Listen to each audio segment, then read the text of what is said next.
Hello and welcome to another episode of Your Voice Matters. I'm Janet Mbugua, and this is a program that's in collaboration with Better for Kenya, Equality Now, and Capital FM.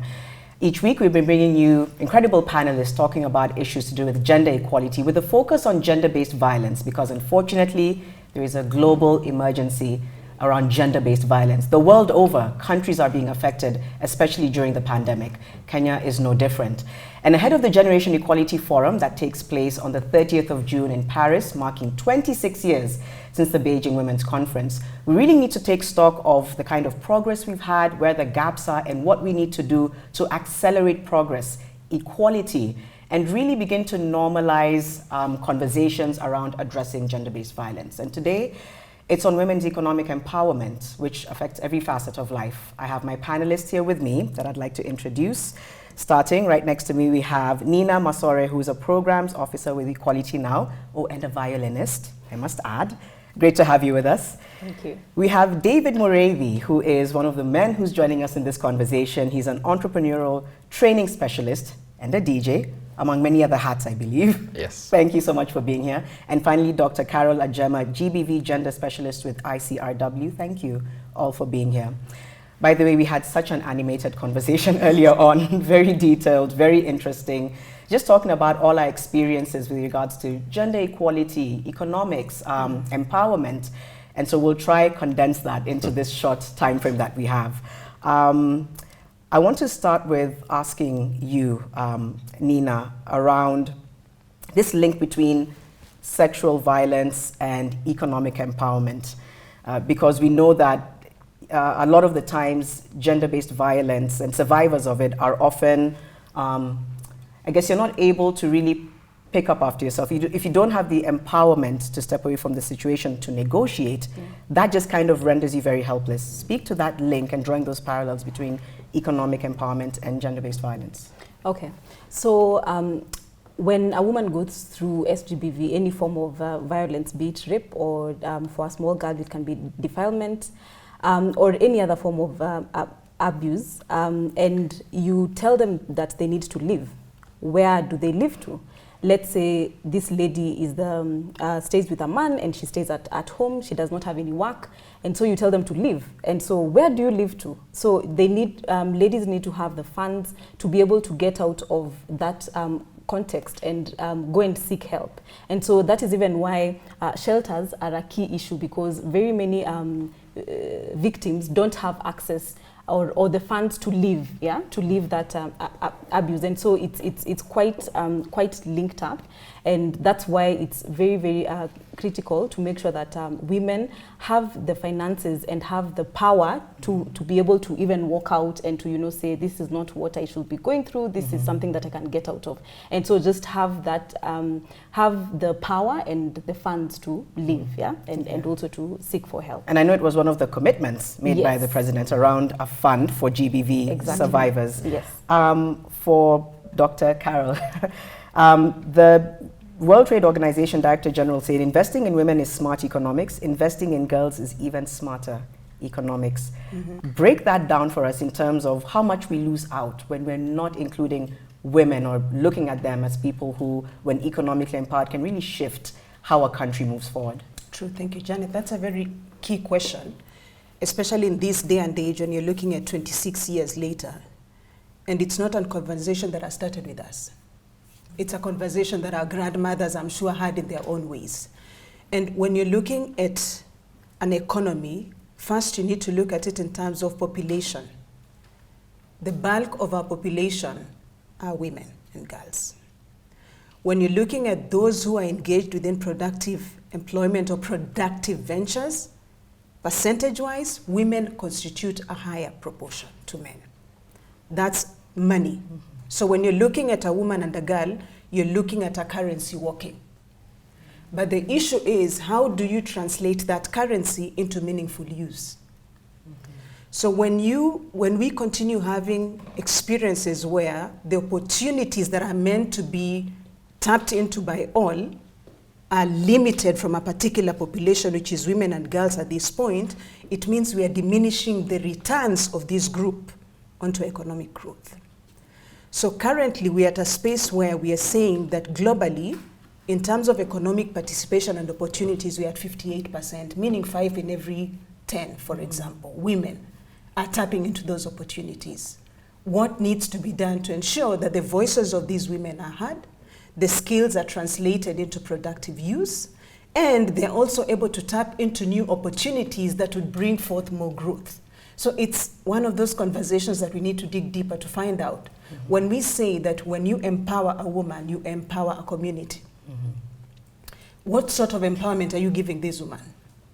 Because that will determine the outcome that the community will have. So you garbage in, garbage out. Depending with what you empower the women with, that is what you will get as the end result. So that's what we need to look at in the context of, we want to empower the women, yes, but what investments do we need to bring out more within these women and girls that would also help us hasten the delay that we've had in attaining gender equality? Okay. Yeah. It's really well said. We'll come back to ask you about your own thoughts and recommendations on how we need to do that. David, I think I've known you a while, and I know you're very pro-women and pro-progress. You're raising a daughter who you're already saying, can I safely call her like a feminist in a sense?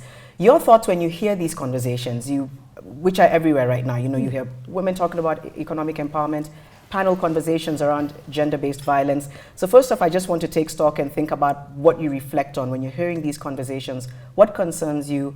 What burdens you? And what are the ways that men can show up in these kinds of conversations as well? Well, what burdens me heavily is the lack of involvement of men and boys, more specifically, in these conversations, in policy making, in finding solutions actually to end gender inequality, GBV, etc. Because the way we are set up, it's set up to our advantage. People don't let go of advantage easily. That's just a fact. You know, power corrupts, as they say. When you see politicians defending their seat, it's because they don't want to let go of that advantage.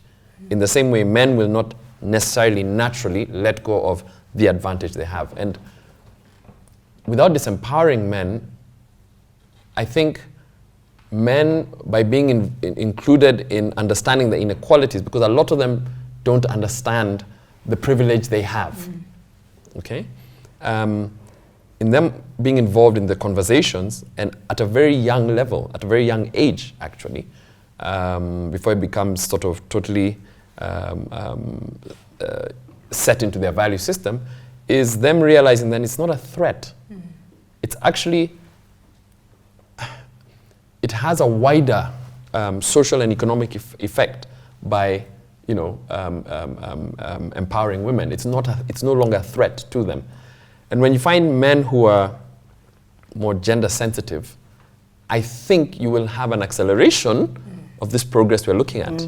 A huge acceleration. So that's, to be honest, that's my view, and I'd love to discuss ways to actually involve men in these conversations. Yeah, I think before we move on to the next question, you're also raising young men.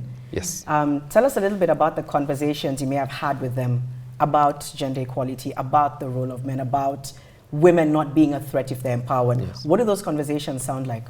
So I have two young men, 23 and 20, and then I have a 14-year-old daughter. So before she came along, already I engaged them in, you know, we'd engage them as parents in household activities. They would wash dishes, they would, you know, do certain chores that some may consider, oh, but only girls do this, you know. They'd wash their clothes, you know, the clothes, etc., etc. Now, their young sister came along. It was very important to sensitize them, because, you know, boys will be, as they say, boys will be boys. And that's a phrase that's been misused and a very dangerous phrase, actually, because it's very forgiving of certain things that should not be allowed, so to speak. But it's really based on a lot of naivety. So what I did and what we've done with them is, in terms of household chores, for example, even at this, they're young men, they still wash dishes together with their sister. But I still engage their sister washing cars, for example, which usually would be a preserve of young boys. Go wash dad's car, go wash mom's car. she's there as much. She plays football better than them even, to be honest. And she plays, for example, I encourage her, she asked, can I join the boys football team as part of extracurricular? I said, of course, many years ago. And she's an amazing football player right now. But there's certain things I also insist upon because she is a female, and there's certain values I've impressed upon her. For example, I open the door for her from the car, like when I drive her home from school, I will open the door. And she's used to her door being opened by men, so to speak. So I get my boys, sometimes begrudgingly, I said, open the door for your sister. But now it's become a habit.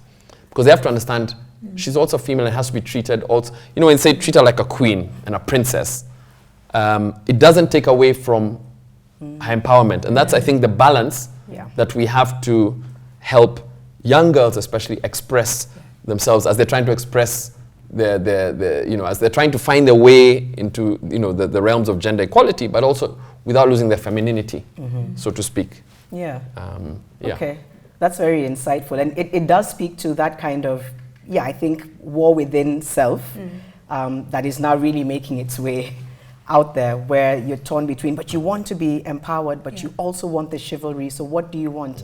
I think we want equal access, right? It doesn't take away one from the other. When you're in the field doing a lot of the work you do, with survivors in the community, what kind of stories crop up about the barriers to progress for a lot of survivors, and how, I guess, the men perpetuate it, but also how they're trying to unlearn it, if at all? Okay.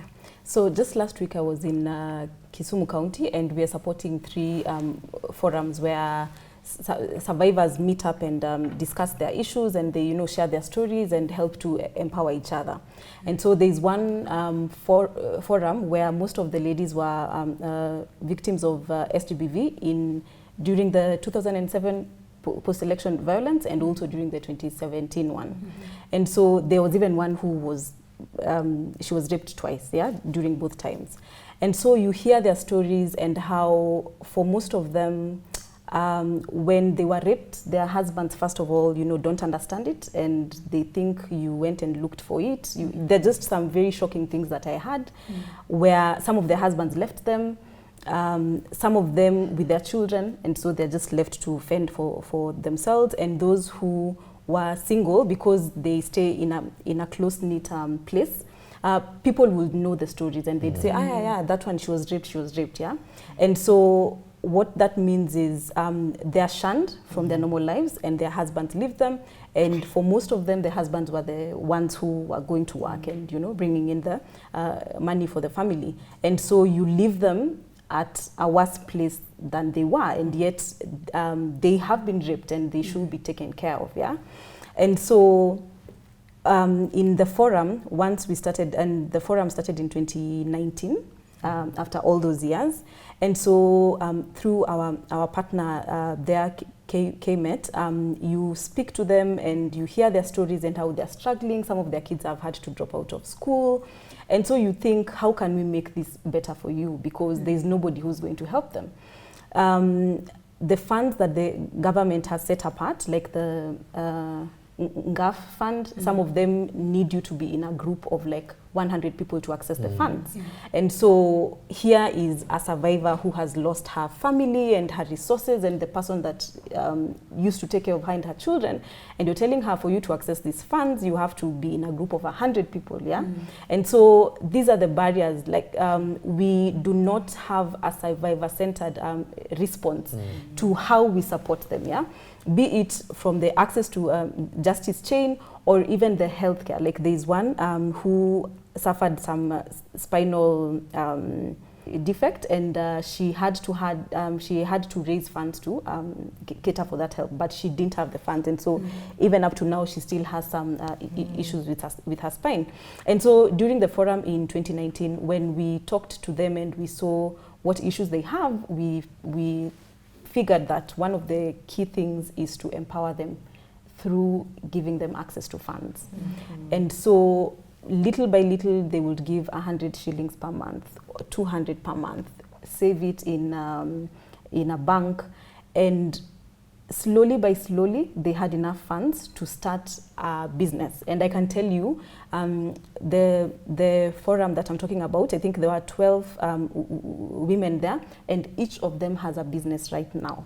Be it farming, be it sewing, be it selling food that they cook and all that. And some of them have even managed to take their kids to school just because of that fund. And so it's critical for us as we are thinking about how to respond to SGBV, to have a wholesome viewpoint, yeah? That these are not just people who have been defiled, but they are people with needs, and very many times after these actions happen, they are left at a very, very bad state. And then also, other critical thing that we learned from there is that the survivors have a lot of self-hate. Yeah, and they really look down upon themselves, and so they really need to be empowered, you know, and be told that this is not the end of life. There's much more that you can do, because other actors will fail them. Yeah, very many other actors will fail them, from the government to the police to the courts to all that. And so for you to give them that life hope to hang on is quite a powerful thing. And trust me, for those people who attend that group, their futures are very bright, because they've seen that there's more to life than what happened to them. Yeah.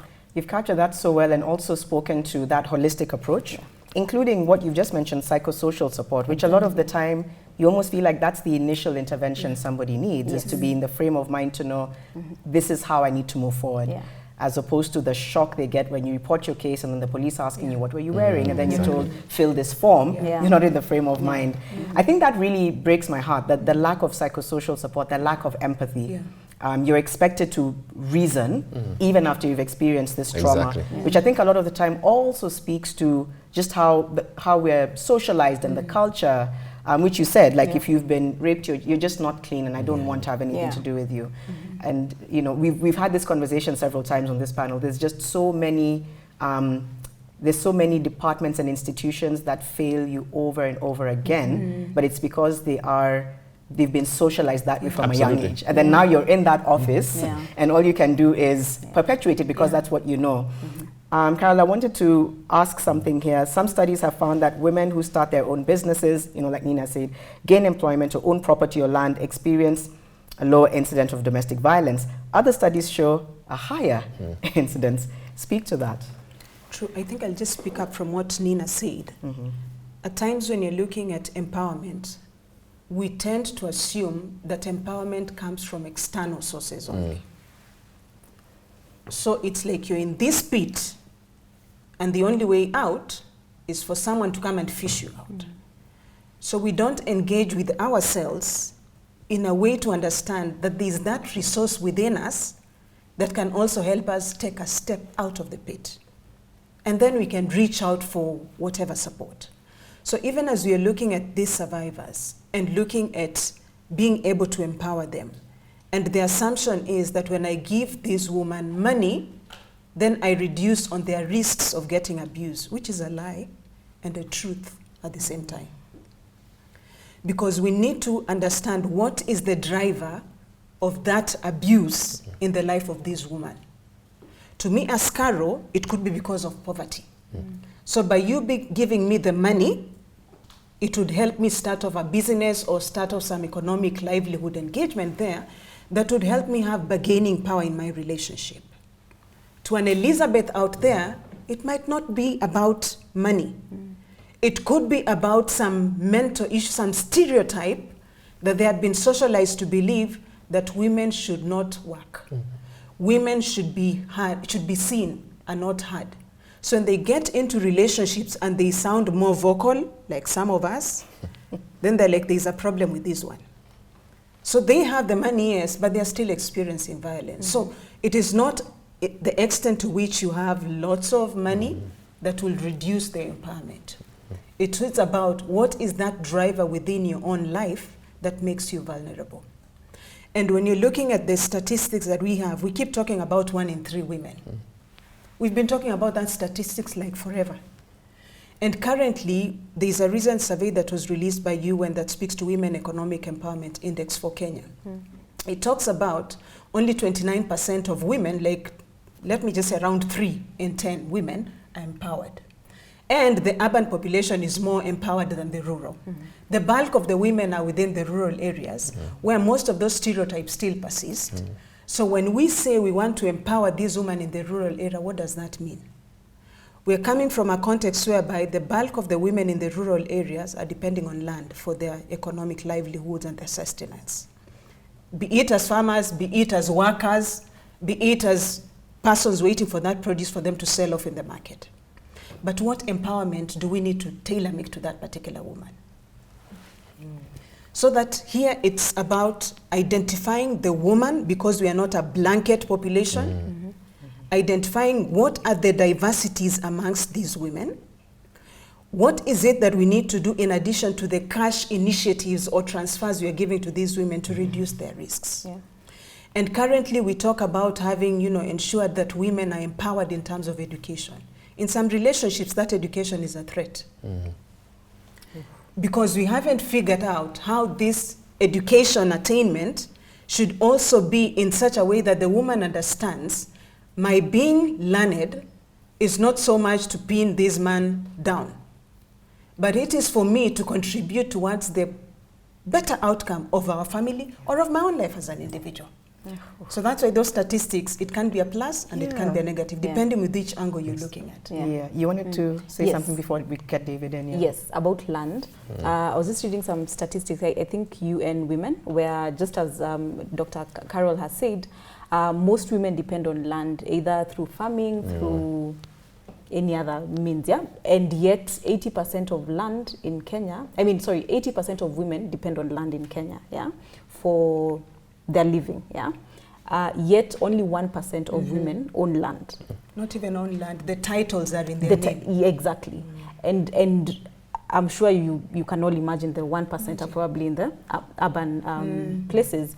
And also something else the same was that 10% of women access the loans that are offered by banks and all those institutions, and only 1% of women receive funds that have to do with land, so whether it's farming or all that. And so where most of the women depend on land, but then a very few of them, 1% and 10%, get the access to funds, that just shows you what sort of a problem we have. And so some of them, we need to think through the various hurdles, which sometimes you'd think that, 80% of women deal with land and they farm, and you'd think that, they're really doing well, but it does not translate to any action or any empowerment for them. And you can imagine, obviously, and that's not surprising given our cultural norms around land inheritance. The land is divided, and the boys, the men get their piece, and women, especially worse so if you are married off, so to speak, you're no longer your father's daughter.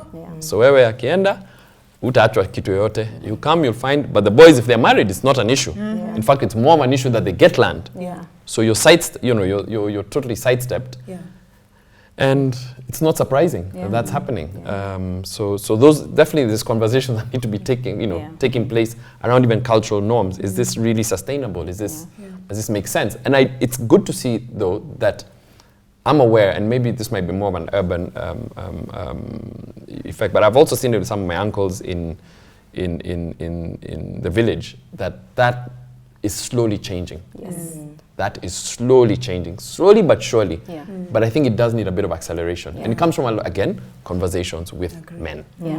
And that also brings me back to the laws and the policies. I'm sure in these discussions, and you all probably know that in Kenya, we have a lot of laws and policies that champion gender equality. We can list all of them. I don't even think there's any gap in any issue apart from marital rape. That's the one that I'd say it's a big gap, Absolutely. But in terms of everything else, women's right to own land, 2010, after 2010, women need to inherit their father's property and all that, And so it just highlights the gap that there is between the law in theory and the law in practice. Absolutely. Because even till now, if you go to court, you'll find very many cases where somebody has passed on and left land to their daughter, but the sons are going to go to court and say that will is not, you know, or the person didn't leave a will, and in court you will see the sons and the men saying, no, we need the bigger share, you know. And so just as you're saying, there is a need to engage with men and with the women, because some of them will say, oh, no, I don't need that land because I'm married off, yet it's your right. And you know, it goes a long way to help you and your family and to empower you. And so just to have a discussion and unlearn and relearn, you know, a lot of this, what happened, you know, with culture and with even just, you know, even just in the urban areas. It's unlearning and relearning, and it's so interesting to trying to find the sweet spot between the numbers are supposed to work, but on the ground they don't. The way you're saying, if it's 80% and yet it's only 1. And so people say, but there is equality, there is progress. Yes, it's there, it's just extremely slow. And maybe sometimes it's just at face value, you know, but when you dig deeper, you realize, oh, you know, the gaps really exist. We'll come back after this short break to really hear from all of you about your recommendations, call to action, and we'll also share the national helpline for GBV. We'll be right back.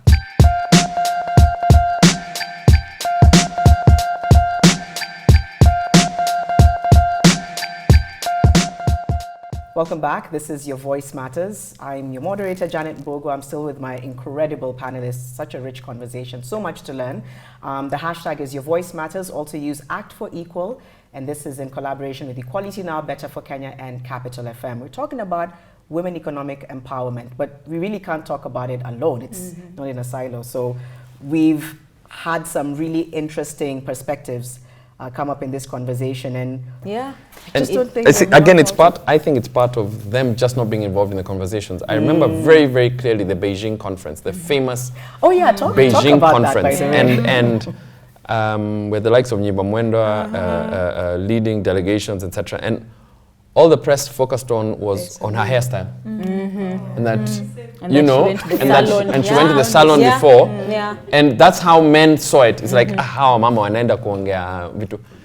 But what people didn't see, and they saw the effect actually 10-15 years later, is the boardrooms filling up with women, management positions. You look at certain companies, majority of management are female.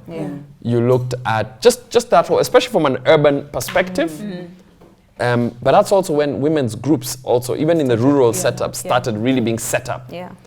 And they looked at that economic empowerment, really. And it happened because the men were not involved in the conversation. They didn't know what was discussed. So they didn't know what was coming, so to speak. It came at them, it hit them hard. It literally came at them. And to be honest, even in an urban, you know, we talk a lot about the rural GBV, etc. But no one talks about middle, upper class GBV. And GBV might not even be as explicit as, because obviously women in an urban setting know their rights a lot more, so you're less likely, not, you know, but you're less likely to get as much physical violence, so to speak. So it switches to mental violence. Okay? And what people say, oh, narcissistic, he was this, he was that. But it switches in a different form because of the same threat. The threat is the same. It's like, hang on, was there a power shift?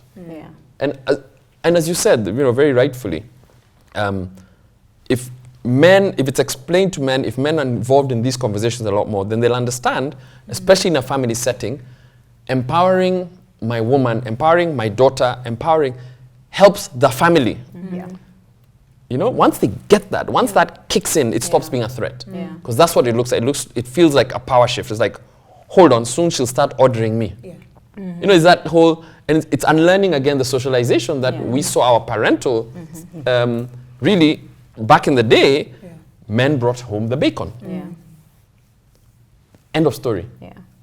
Women raised, you know, we say that up to date, if you realize, without knowing, say women make the home. You know, we do phrases and it sounds like it's a very nice thing to say for women. The women, you know, men can buy the house, but women make the home. Who says men can't make the home? So you're already removing the man from raising the family even, you know? So those conversations, those little nuances, those expressions, we have to disentangle them. And get a different language, I think, when you're talking about gender. Just a different way of speaking about it. It's true. There are very many NGOs and, you know, efforts being put in women and girls' rights and, you know, them advancing. But I think just what you're saying, men are taking a back seat. They're not engaging. So it's not that men are being disempowered. They're just but not that engaging. They're not engaging men. And they're so, waiting for you to do it. Yes. Because I get asked all the they're time. Angry. Yeah, they're angry. They're Why are you angry. always Why talking are you about only- the girl child? Exactly. So what I usually ask is, okay, then what are you doing? Yeah. No disrespect, but what are you doing? And the few times when I go beyond savage and throwing shade, and I'm like, okay, fine, let's all calm down. So somebody will ask me, okay, then what do you think I can do? I remember somebody asked me that, and I said, I think you can look at what's around you and what you can do to change it. Is it in your home, in a school, in your neighborhood, in your church? What can you do in your own little way? It doesn't have to be that you wait for us to have these movements, etc. But there's so much anger at why you always protecting the girl child, and I'm like, but you can also show up. I just genuinely think they don't know how. Well, we're all a factor of our upbringing. And for somebody in my generation, in their 40s, 50s, even 60s, for example, we were raised to know that the men brought home the bacon. And even in an urban setting, and especially I would say in an urban setting where you find women are filling boardrooms and management roles and earning as much as, if not more sometimes, than the men. At some point in my marriage, my wife was earning way more than me, but I didn't find it a threat because I recognized that then the family benefited, but not that many men would see it like that. They'd be like, hang on, unakaliwa. In fact, your friends would probably cane you, and tease you, unakaliwa. Maybe you're in a bar, you're told, Ebu, go home, you're being called, and they actually make it a lot worse and harder for these conversations to take place. And even that, it just shows how uncomfortable the male species is around women empowerment. It's like, what does that mean if she has more money? And it's usually around an economic conversation. It's like, she has more money, more power, she's always in the paper more than me or something. What does it mean about me? And it just shows those insecurities coming out, So the question is then, how do you unlearn those social norms and transform that person into a positive force for gender equality? My feeling is the conversations then, because I've just said it's a factor of generational upbringing, etc., is then started at a very young age. So change a generation. How do you change a generation? You start at the beginning. As young as they're able to start understanding such a concept, whether it's 5, 6 years old, that's where the conversations actually need to really be had, actually. So, yes, that's just my quick 2 cents. Okay, Nina, respond, because I wanted to ask you why that wasn't a threat to you. I think I wanted to understand how you were socialized to not see an economically empowered woman as a threat, because I think that's it speaks to something that you saw or experienced. It's quite simple. That kind of, yes, what Answer is very simple. Yeah. My father. My late father believed in education for all. There was equality in the house. I had one sister, my late sister, and 4 boys. 1 girl, she was second born, and 4 boys. And she was quite a self-assured lady. In fact, some would say she was a tomboy. And that phrase, even in itself, needs to be deconstructed. Tomboy, what does that mean? What it meant then is a girl who could do what the boys could do. She could play football, she could climb trees, but you're not meant to be doing those things. So you're called a tomboy. You're already being set aside, denigrated, And my father also stressed the importance of treating women right. Open doors for them. And that's why I do that for my daughter. Because it's a very natural thing. I do that for ladies. I open doors, I pour their drinks, etc. Because that's how I was raised. It's not an act, it's not even chivalry, it's just how. So really I'm a factor of my upbringing. It's as simple as that. There's no, there's no enlightenment, some sudden. No, it was actually just a factor of being raised by a very gender positive father. It's still important to say that because it speaks to how we can then raise the future. Yes. Yeah, okay. 2 points. The first is, your story reminds me of back then in the day, there's a time when I used to go on dates with, I'm young, so young guys. So, and you just ask them, because, you see how your career is going and how your future is going, and you just ask them, if we married and I earn more than you, what would you do? And so a few are like, it's okay, like, these are journey, we are growing, so we'll see where it all goes. But quite a number, there's one I remember particularly who said, I'm going to take a loan and start a business and start another business. Like, I'll make sure you never earn more than me. Wow. And then now when you push it, he'd say, I don't think I'd be comfortable with a wife who earns more than me. And that's like a very young person who wasn't even 30. Wow. And so it just shows the depth of the problem. The second thing is research has consistently shown that households where women work and where women have gone to school have better outcomes because women spend money, as you were saying at the start.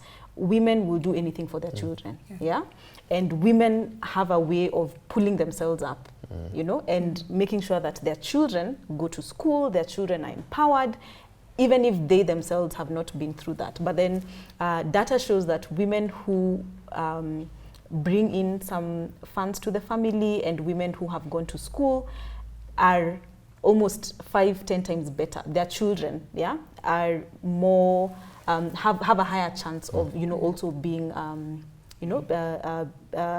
having a nice future. And so African countries and even just men should understand that when a woman is empowered, it means we all are going to be empowered, and that our countries which really want to increase the GDP and to soar and like to get to first class, you can't get there when more than 50% of the people in your country are not taking their rightful place, And so this is something that is good for men, is good for the society, is good for Kenya, and is good for Africa, and is good for the world. And so we should all rally behind this and make sure that women are indeed given equal access and equal, they have equal rights and they have equal access to everything that can empower them. Before I come to you, Dr. Carol, it speaks to what you're saying, because there's a story that we had about a Masai Moran who we captured in a series I was doing not too long ago on TV, and his father-in-law, he met this woman, they fell in love, and she just said, look, I really want to finish school. That's my goal. And so he said, I promised her dad that I would make that happen. And so finally, when he was able to earn something and take her back to school, he got so much pushback, he had to move communities. Wow. Literally, he got pushback from, the way you're saying, other men, women, neighbors. But what's interesting, at the point where we met them, she's now had her schooling, she's now starting a small business. They're about, I think they own a bit of land, and he started, now all his friends are coming back to be like, so tell me what that recipe was again. Literally. And he's shifted their minds, which I think is really powerful, just by him being very diligent about it and not fearing, because he said the backlash was too much, I had to shift, but I did not want to bow down to it. And now look what's happening. Our peers are now saying, oh, I need to educate my wife, because suddenly we're both earning money. She's doing tailoring, he's doing that. And I think, again, to speak a little bit to David, I was also raised, by a father who didn't really see gender. It only hit me much later. I was a tomboy, by the way, climbing trees, everything you've just said. But I think what I'm grateful for is just how I didn't see opportunities as gendered. It just wasn't something I understood. It was a shocker. You enter the workspace and people are like, oh, but you're a woman. And I was like, I have no idea what you're saying. Because that's not really how I was brought up. But I think we can't take for granted how upbringing allows you to thrive, in many ways. Before you jump, and I'm so sorry to interrupt, but there's something you said that really just struck me. And again, deconstructing a lot of phrases. Behind every successful man is a woman. Have you ever stopped to deconstruct that? The usual assumption is there's no man taking care of the house, so this man can succeed. Again, phraseology. If you turn that around right now, the truth of the matter, and if most men spoke the truth, a woman in a family setting will not let her man fail. This is just fact. She will do everything in her power. Now, a woman who's more empowered has a higher chance of not letting her man fail than not. Now, that's an interesting conversation to have with men. And that phrase would have a new meaning. Because she knows what's at stake, right? She knows what's at stake. Yeah, that's Another pretty powerful. fact, there was a... We're coming to you, Dr. Carol, I promise. You're like a Yes, I remember, I think quite a few years ago, I think it's Time that did a study on the women in the US who top the 500, is it SP 500, yeah? Okay. Fortune 500, yeah. And so what the women, like, what their background is and their family situation. And 98% of them were married, happily married at the time. And so it just, behind every successful man is a woman. What about behind the successful women? Why can't we all just be, going? We are all just, in the same place. Yeah, so that's a nice one. Following that, with that conversation, still with that study that was done by UN, I think one of the interesting things that stood out for me is how we equate the success of women from an economic perspective with what the society says. So for the society, you're successful if you're married, if you're having children, and not just children, there's a boy child somewhere there in the mix. Absolutely. If you're having girls, you haven't brought in wealth to this family. It's like you're diminishing, because it means when these girls grow, they will be married off and make another family out there rich and make us poorer by them leaving. So for that study, they say that for women who are married or singles, they seem to do better economically than those who are with the many children.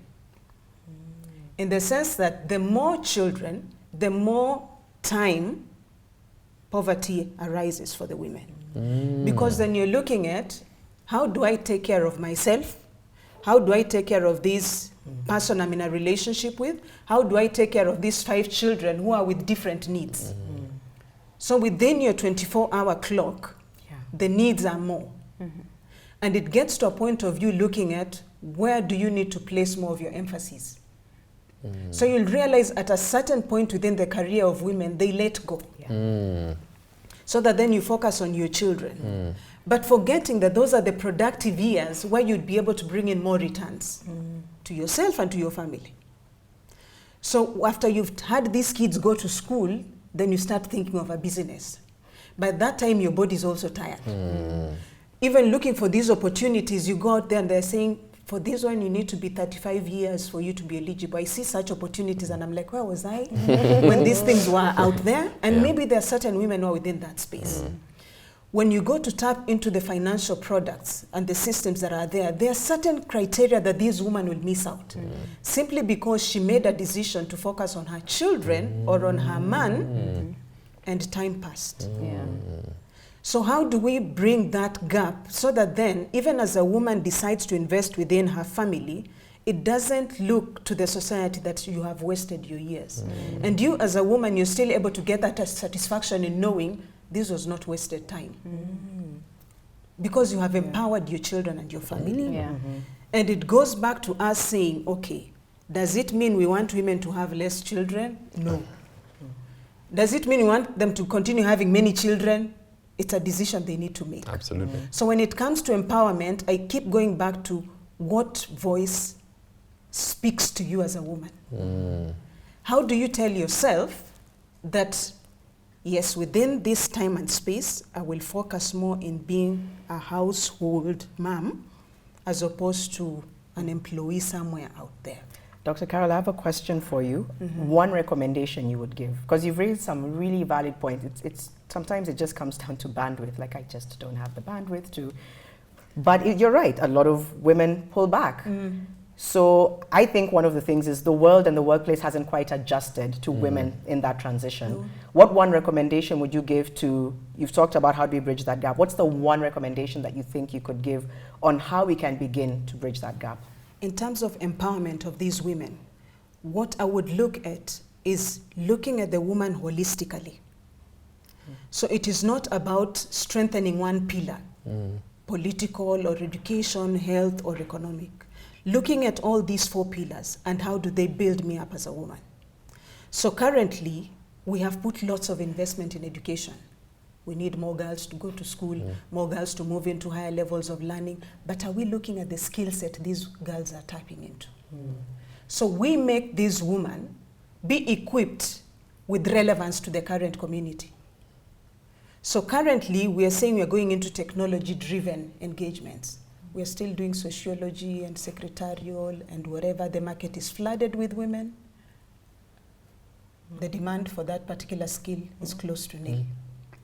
So how do we tailor-make initiatives out there that women are also entering into education opportunities for which there is a market that is waiting for that skill? STEM, etc. Yeah, exactly. That's So really by smart, not looking at that dimension, we will still have organizations go out there and empower women to go and currently we're having women being trained to become salespersons. We have flooded the beauty industry, which is a good thing.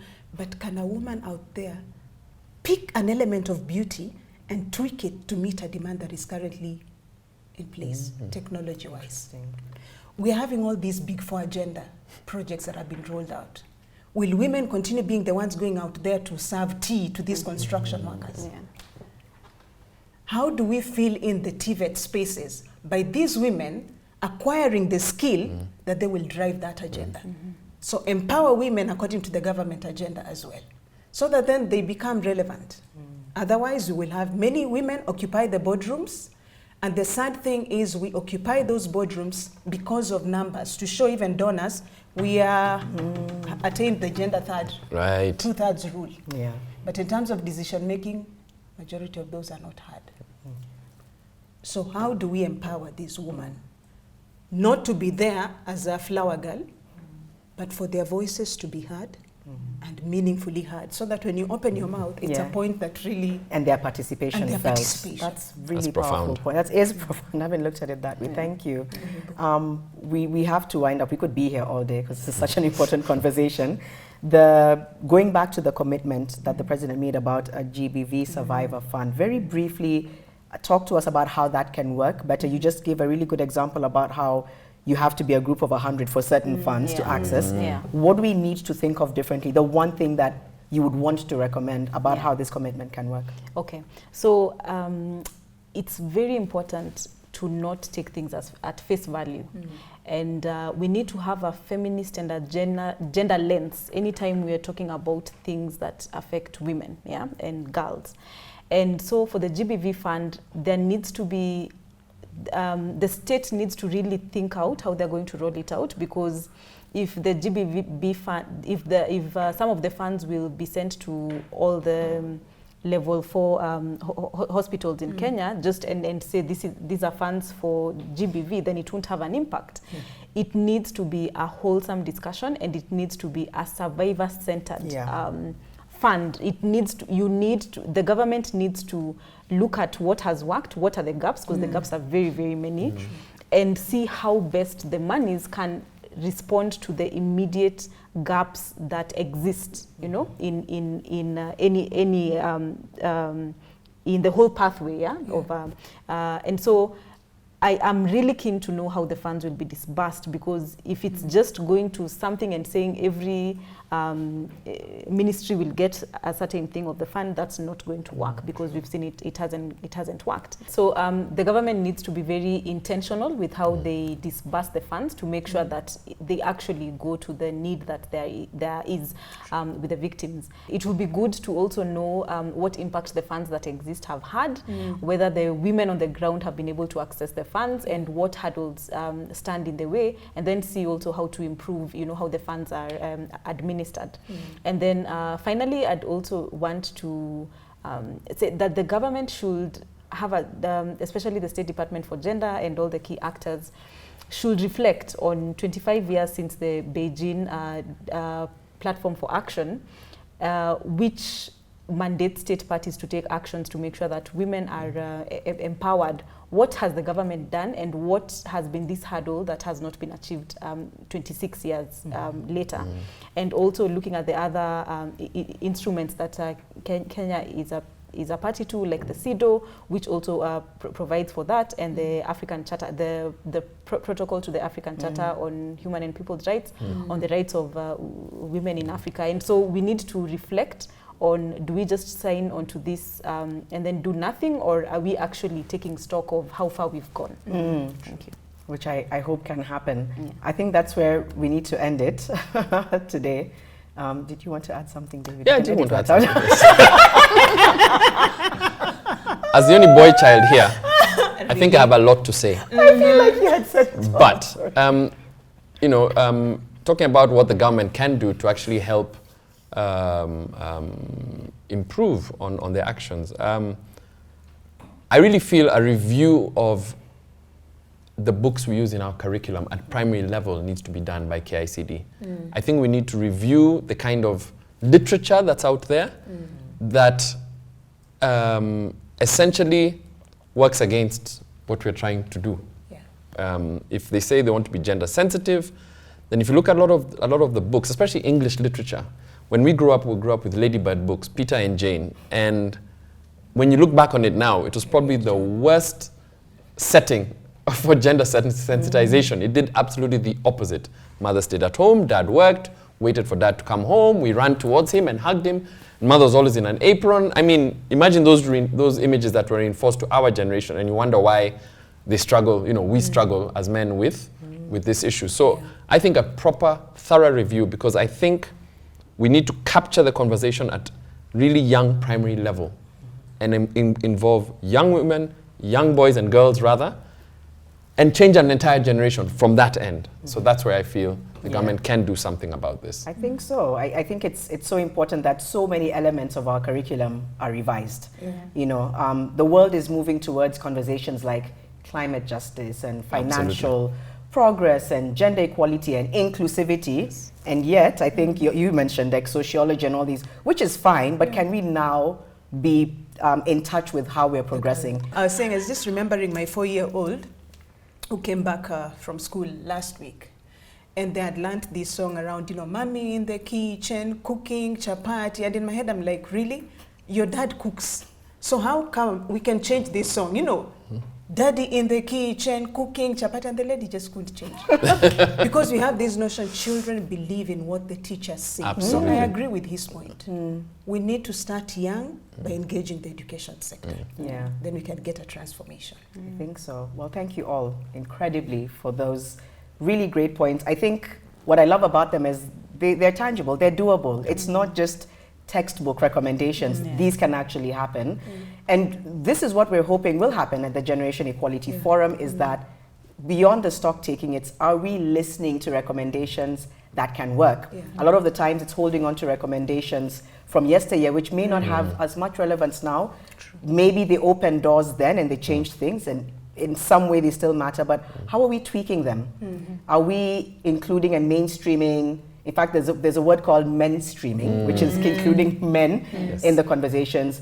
Are we including young voices in the conversations? We talk about youth empowerment, and then none of you represent that demographic. So hopefully, come Paris on the 30th of June to the 3rd of July, there'll be a lot of listening. There'll be a lot of stock taking, but there'll be a lot of listening, and there'll be very credible, tangible recommendations that translate to action and implementation. They don't just sit pretty on a desk somewhere gathering dust. There's actually implementation because people's lives depend on it. And so that's why, and please register for the Generation Equality Forum.